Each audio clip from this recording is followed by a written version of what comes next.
咁而家咧就示範斬排骨，呢啲見到呢啲肥膏咪起咗佢先咯，即係費事食啦呢啲肥膏係咪先？佢又唔係塊塊都有嘅，咁你有咪起咗佢咯。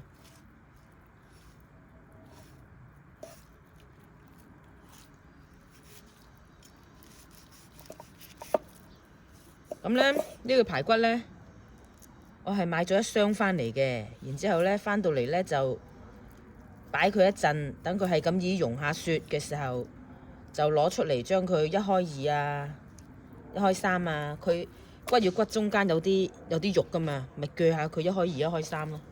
咁你斬之前咧就揀走啲你覺得佢你唔會想食嗰啲，切走咗佢先。好似呢啲咁嘅筋啊，呢啲咪血筋啊，你唔想食咪整走佢咯。啲頭頭尾尾嗰啲，好似呢啲咧色都變埋嘅，呢度呢啲色都變埋嘅，你唔想要咪唔想食啦，係咪？特別唔新鮮嘅嗰啲咪切走佢咯，切走晒啲唔好嗰啲先至嚟斬開一嚿嚿咯。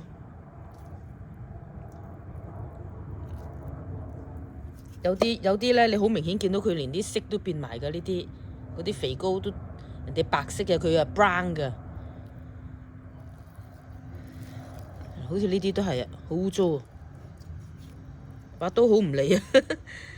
我通常咧臨要斬排骨啊、斬雞、斬鴨之前咧，都係磨下把刀先嘅。其實我磨咗噶啦，不過磨完佢都唔利啫嘛。OK， 咁樣差唔多啦。都唔係啊，呢度呢啲仲要搞啊，切下佢添。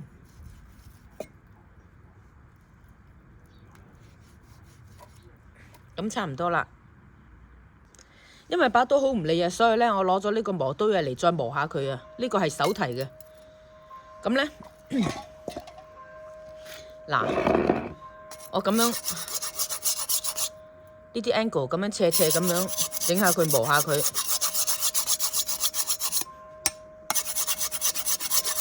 磨完呢邊磨嗰邊。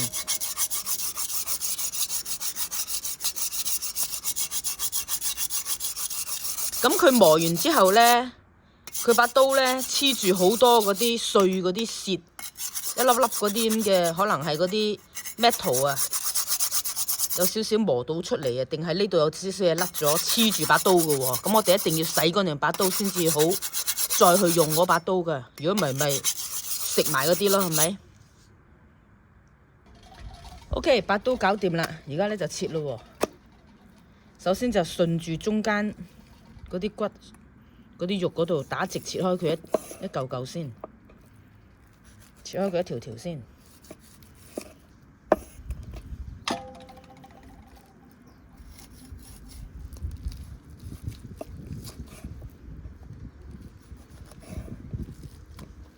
我今日咧係諗住整呢個粉蒸肉、粉蒸排骨。我頭先咧就攞咗啲尖米同埋糯米出嚟，就洗乾淨咗之後，而家晾緊乾水佢。一陣間咧我就會炒到佢乾身，然之後咧打碎佢，咁啊整一個嗰個粉嗰個調料嘅。咁而家切啦，係咪？咪而家斬啦。頭嗰啲咧好就唔使斬住嘅，可以咁樣切住嘅，即係呢個排骨頭啦，呢個叫做。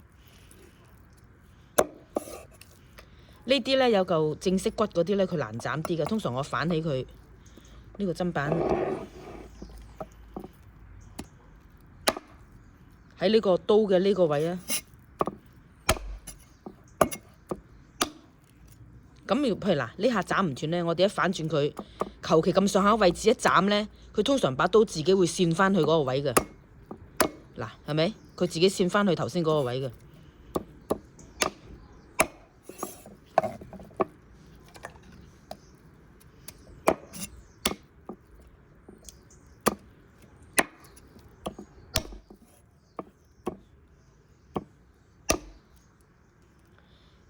因為我呢度咧中間粒呢度凸起嚟嘅，咁樣黐住，咪攞起佢喺個最食力嗰度，咁咯，咁啫嘛，咁樣斬啫嘛。呢頭嗰啲就切下佢，呢度有條筋，呢度有條血管下面，呢條血管呢，我唔想食咪搣走佢咯。佢食得㗎，不過我唔食啫嘛。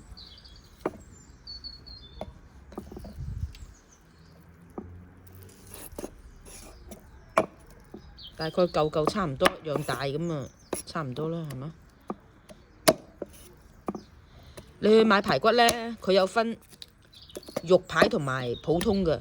如果肉排佢會寫住自己係 meaty 嘅啦，我呢個係肉排嚟嘅。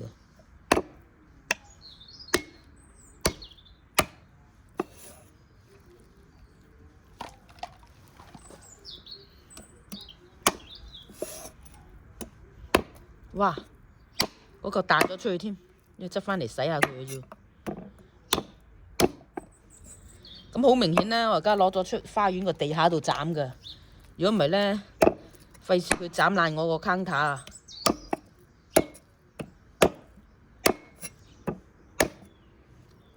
呢個斬唔斷啦，係咪？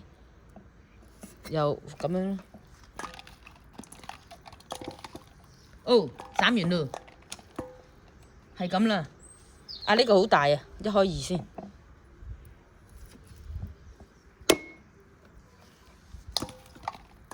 斬完咯，係咁啫嘛。咁呢 before 我哋將佢 coated with 嗰啲粉，即係糯米啊，之前呢，我哋要俾啲底味佢嘅。咁循例啦，就擺啲鹽啦、胡椒粉、豉油，即係我哋廣東人，即係香港人啦嚇，多數都係呢啲嘅啫，最 basic。老抽等佢有啲色，係咪？咁呢，因為佢一陣會將佢染滿呢個咁嘅粉糯米打，自己攞啲米做出嚟嗰啲粉嘅，所以呢，而家就係唔需要落嗰啲 corn flour 嘅，而家係叫做話俾個味佢，等佢有啲味蒸起上嚟好食咁啫嘛。鍾意都可以落啲酒添嘅，咁都係落啲酒香啲啊。咁我呢度呢，有啲玫瑰露酒，玫瑰露酒呢，係我爹哋媽咪以前咪賣燒鴨嗰啲嘢嘅，凡親醃叉燒啊嗰啲呢，都要擺啲玫瑰露酒落去嘅。咁我而家呢度大概1個 teaspoon 到咯，倒少少就夠嘅。呢啲係 spirit 嚟嘅，佢有成幾多度啊？有冇寫住啊？哎呀，冇寫嘅，係喎，咁渣嘅，冇寫自己幾多度嘅喎。哦，唔有啊，54度嘅，好濃嘅呢啲酒。咁呢，係啦，好香玫瑰露味啊！咁倒啲酒落去啦，就香啲啦。係專燒叉燒係專用玫瑰露酒嘅喎，即係我哋廣東式嘅燒臘係唔用第二隻酒嘅，淨係用玫瑰露酒嘅。就算嗰啲臘腸好香酒味嗰啲呢，都係玫瑰露酒嘅味嚟㗎。咁咯，咁其實都有好多其他酒係香嘅，例如我今次喺大陸買咗支高粱原漿啊，翻嚟又係都係好香嘅，係清香型嘅，但係嗰隻香係唔同呢隻香嘅咯。咁我哋食慣啲口味呢，即係廣東人用嗰啲呢，都係用玫瑰露酒嘅，唔會用話高粱酒啊、二鍋頭啊嗰啲嘅。即係廣東人嚟講，拍開就講埋啦。頭先我講嘅二鍋頭呢，就係呢啲啦，睇下佢成65度嘅紅星二鍋頭，佢都好香㗎，純糧清香，寫住呢個糧係糧食個糧啊。咁呢，我講嗰隻高粱原漿呢係呢隻，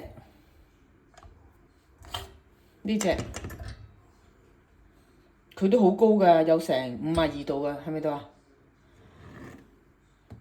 佢都好香㗎，但係嗰種香味係同玫瑰露唔同嘅咯。我有時都愛嚟醃肉嘅，但係今次我就會用即係玫瑰露咯。其實呢個粉蒸肉呢種咁嘅做法呢，通常係啲北方嘅做法嚟嘅。咁如果其實北方就應該用呢種酒嘅，但係我都用咗玫瑰露咯，是但啦，個人喜歡嘅啫。好咁呢度咧就有一羹南乳，主要係啲汁嚟嘅。咁我咧就撈埋落啲排骨度醃下佢，等佢啲色有少少靚啲，同埋啲味複雜啲、香啲咁咯。倒埋落去，呢度見到一粒粒嗰啲南乳咧，你撳爛佢啦，然之後撈勻佢。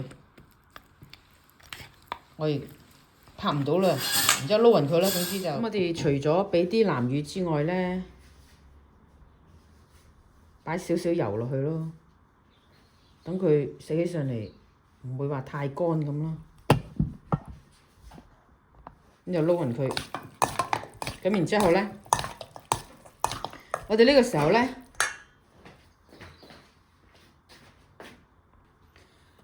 可以將呢啲粉倒落嚟噶啦。其實我都唔知要倒幾多嘅，咁所以咧我就少少咁撈住先。總之佢個面咧黐到啲就得噶啦。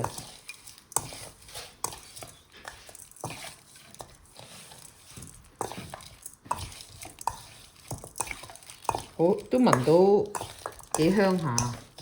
咁我哋咧整定嗰啲咧可以即係如果譬如用唔晒咧，可以 keep 起佢嘅，加多殼添啦，係咁意。可以 keep 起佢，下次用嘅，係啦，咁樣差唔多噶啦。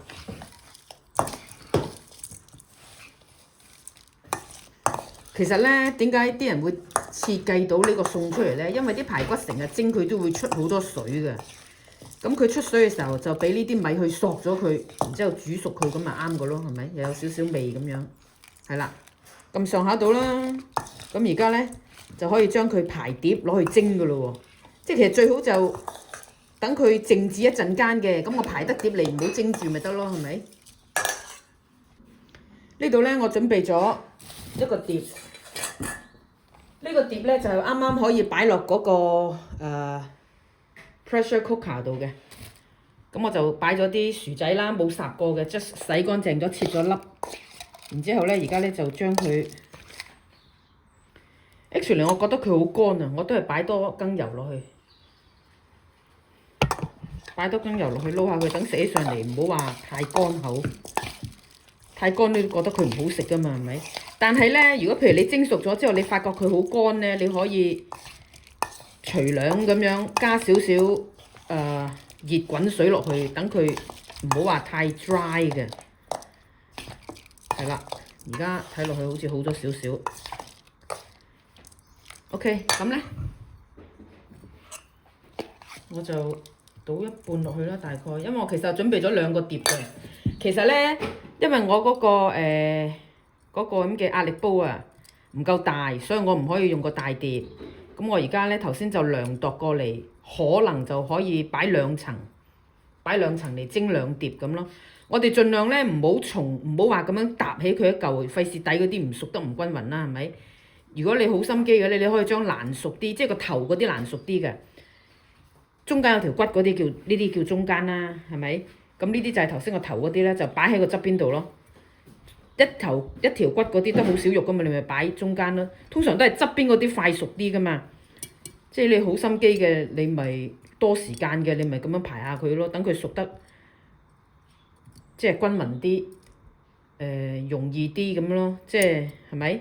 即係慳火啊！其實可以少啲時間就會蒸熟晒嗰碟嘢啊。OK， 咁呢度排咗一碟，而家排第2碟咯喎。